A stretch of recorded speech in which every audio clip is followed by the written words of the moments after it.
You are listening to the Drink Less Lifestyle podcast with Dr. Sherry Price, episode number 151.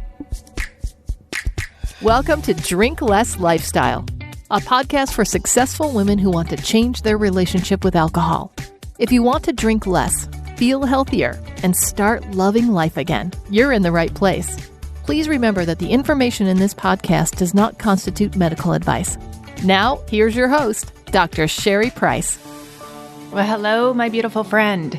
I hope you are having an amazing week.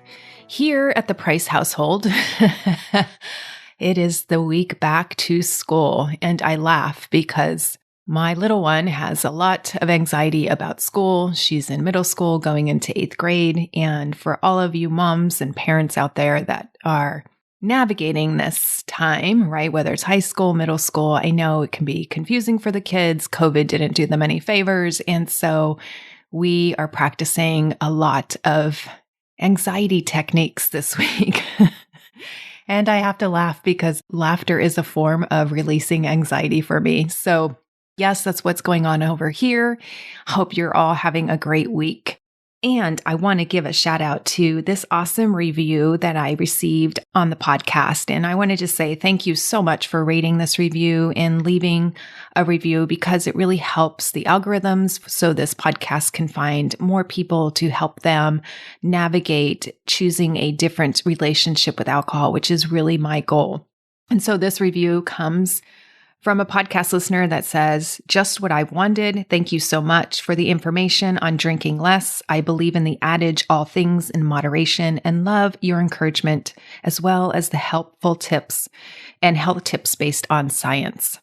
Thank you so much for writing that because I really try to provide you evidence based in science, based on what we know about alcohol, based on what we know about human behavior, based upon what we know about psychology, based upon what we know about this being a mental condition, and really give you the tools to empower yourself to define what that relationship is that you want to have with alcohol.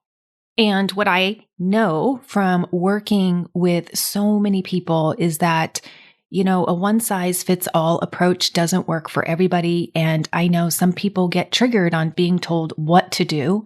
So I really want to help you navigate how to get the relationship you want with alcohol, right? This is something you get to define. Alcohol is a personal choice. And I don't want to make anybody feel bad if they choose to drink. I choose to drink. Will I always choose to drink? I don't know.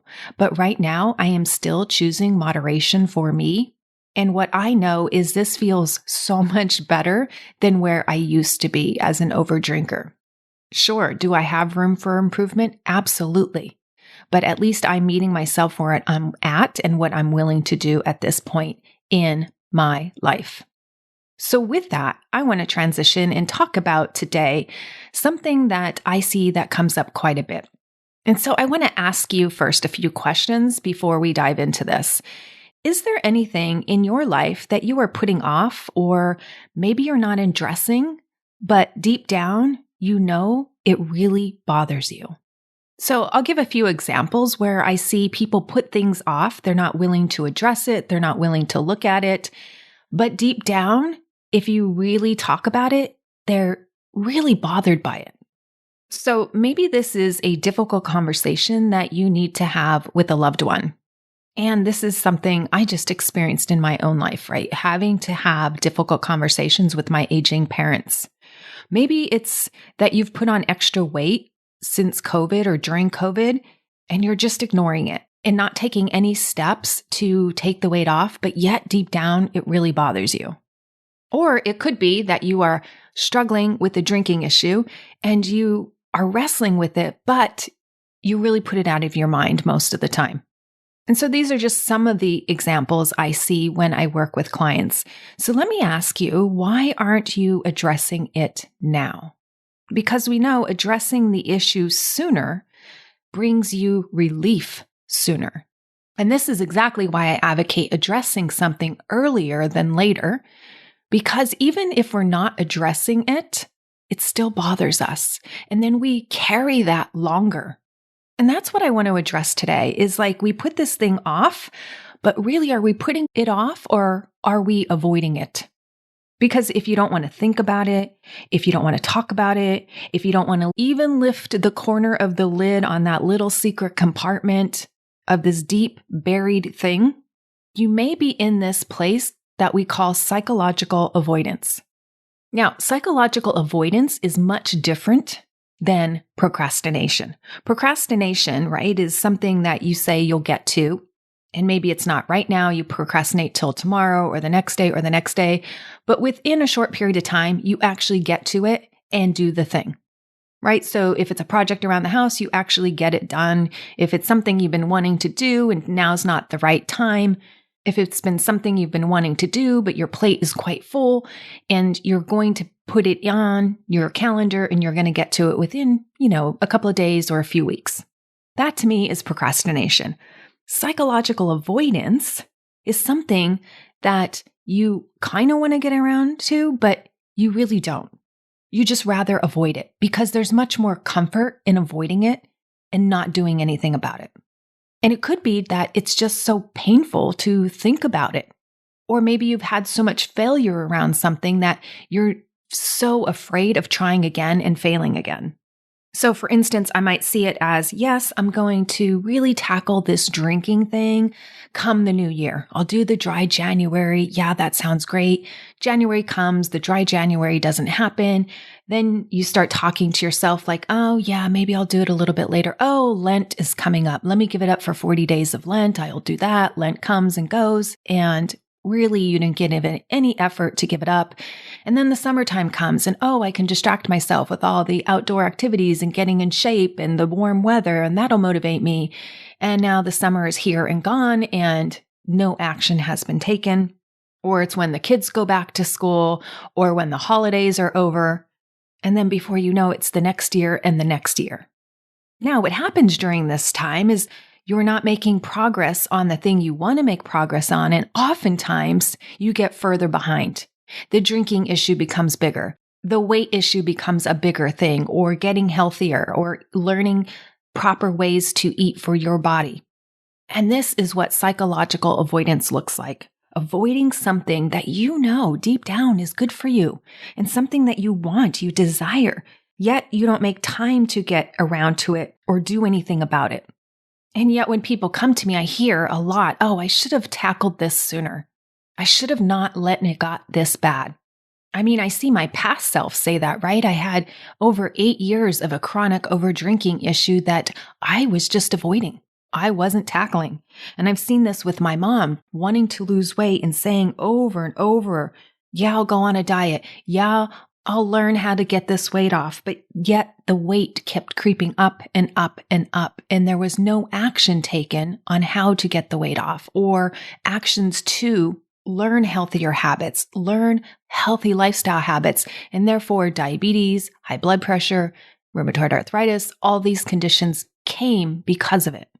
And that's why I want to empower you and advocate for healthy lifestyle habits. Not alcohol diets, not diets that you can't sustain. Healthy lifestyle habits, habits that you can sustain. And habits that also bring you joy and pleasure. We are not meant to just endure a life. We are meant to go through life with pain and pleasure. So when you're in psychological avoidance, you'll tell others what they want to hear, but you really don't commit to yourself to actually looking at making those changes. Just like my mom. Yeah, I'll get to it. Yeah, I'll find a diet. Yeah. But deep down, she was just saying what I wanted and others wanted to hear without really committing to making those changes herself. And I get it. It was fear that held her back, right? She tried so many diets and she lost some weight, but then she would yo-yo back and go back to an even bigger size body once those diets ended. Because many diets are there, right? Because they're going to get the weight off, but they're not for maintenance, right? They're just about losing weight, and most people can't eat that way for life. So as I talked about on this podcast before, right? It's generally fear that holds people back. It's fear that's not addressed. And therefore, we go into psychological avoidance. And so that fear begins to grow and grow and grow. And over time, it makes us paralyzed, where we don't feel like we can do anything. We feel stuck. We don't know what to do. We don't know which way to turn, and we just feel confused and give up. And that's exactly how people start talking when they're in psychological avoidance, right? I don't know what to do. I've tried all the things. And then they give you examples. Well, when I tried this bad thing happened, or this outcome didn't work out the way I wanted to. Or if I do this, somebody else is going to get mad. And yes, we want to validate all the things that didn't go well. However, there's always a path to get what you want, right? And that's what I love to help people find out is like, okay, if these paths didn't work, valuable information, we're not going to try those again. And if those paths did work, let's pull the caveats out from them that did work and then tweak it to make it better and more sustainable and turn into a lifestyle habit. So if you want to end an over-drinking habit, well, let's consider all the ways that we can make that happen. A high desire for wine, cocktails, beer, that could be changed. People have done it over and over again. I've changed completely my desire for wine and Chardonnay particularly. And I did that without having to give it up completely. And I've seen hundreds of other women do this as well. And when I talk with my other coach friends, they've helped so many of their clients overcome an overdrinking issue as well, men and women alike. So we know that change is possible. We know that changing the brain is possible. We know that changing our mental state is possible. But yet, when we sit in our own psychological avoidance, not willing to look at it, we are basically blocking ourselves mentally from discovering any of those possibilities of how we can get the exact thing we want. It's like we want that desire, we have that desire, but then our brains are telling us, nope, you can't have it, or nope, you don't deserve it, which is just mental BS. It's baloney. And I hear that word a lot with my female clients. I don't deserve it. And I often remind them, it doesn't matter if you deserve it or not. Deserve is not even on the table. It's not even up for discussion. It's not part of the equation. You just get to have it because you want it. It's not a deserve thing. It's, are you willing to work for it? Because we just get to have it because we want it, I think is a beautiful thing. We don't have to be better than others. We don't have to put others down. We don't have to shame others. We don't have to do it in spite of others. There's no like hierarchy here. And if you get it, it doesn't mean other people can't get it. It's not like a limited resource. So like if you lose 20 pounds, it doesn't rob somebody else of losing their 20 pounds. They can still lose 20 pounds as well.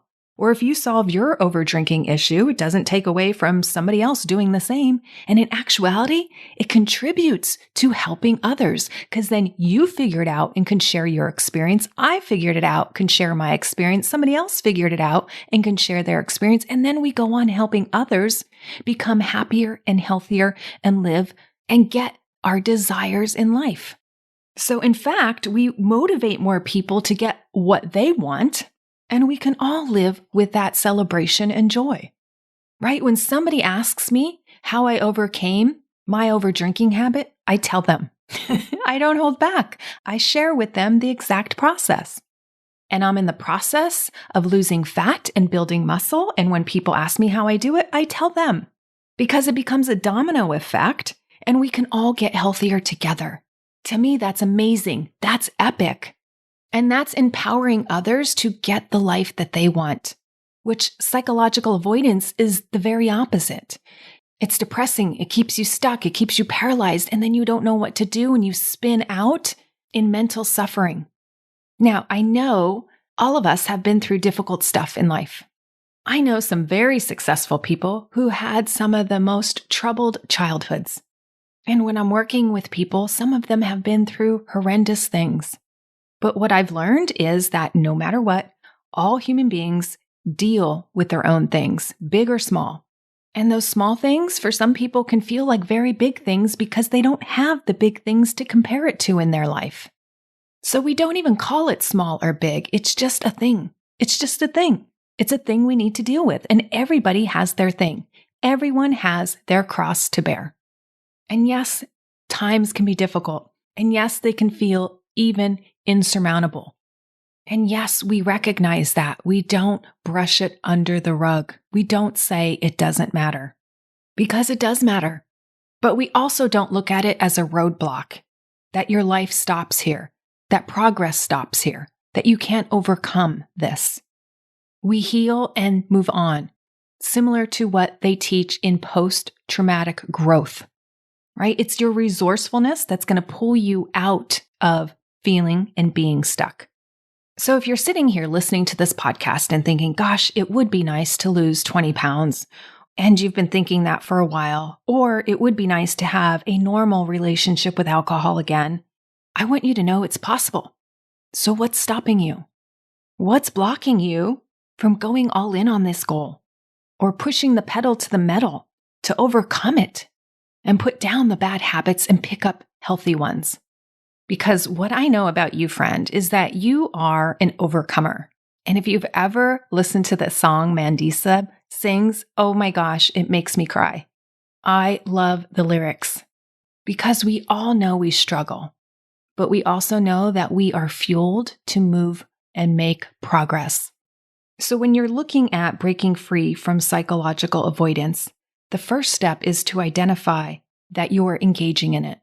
And that's how I started this podcast, asking you, is there anything that you're not addressing that really bothers you deep down? That you've been putting it on the back burner of your life for months, maybe years, maybe decades. So take that first step and identify what it is. Because we've all lived through adversity. All of us have lived through adversity. But are you going to let it define you now and for the rest of your life? Or are you willing to stop avoiding it and address it and look at ways to overcome it? Because here's what I learn when we struggle, is that there are so many gifts in a struggle. Gifts you can't even see yet. Gifts you don't even know exist. But you'll never get to experience these gifts if you stay stuck, mentally and emotionally avoiding something. Now, I'm not asking for my struggles to increase, but I do know from the struggles that I've had, I've learned so much about myself and how to become more resilient. And if I didn't experience some of them, I wouldn't be the same person I am today. They have humbled me. They have made me more compassionate. They have made me smarter. They have made me more human. They made me a better listener. They made me a better coach. And I'd argue they made me a better human. Some of these struggles cracked me open where I didn't even think I could crack. They made me see a side of me that I didn't know I had. But I could let those struggles define me and stay stuck in them for years and decades, or I can choose to overcome them and stop avoiding them. I don't look at my past and say it doesn't matter, because your past does matter. It matters what happened to you. But what matters more is your response to what happened. And I know you're listening to this podcast not because of where you've been, but because of where you want to go.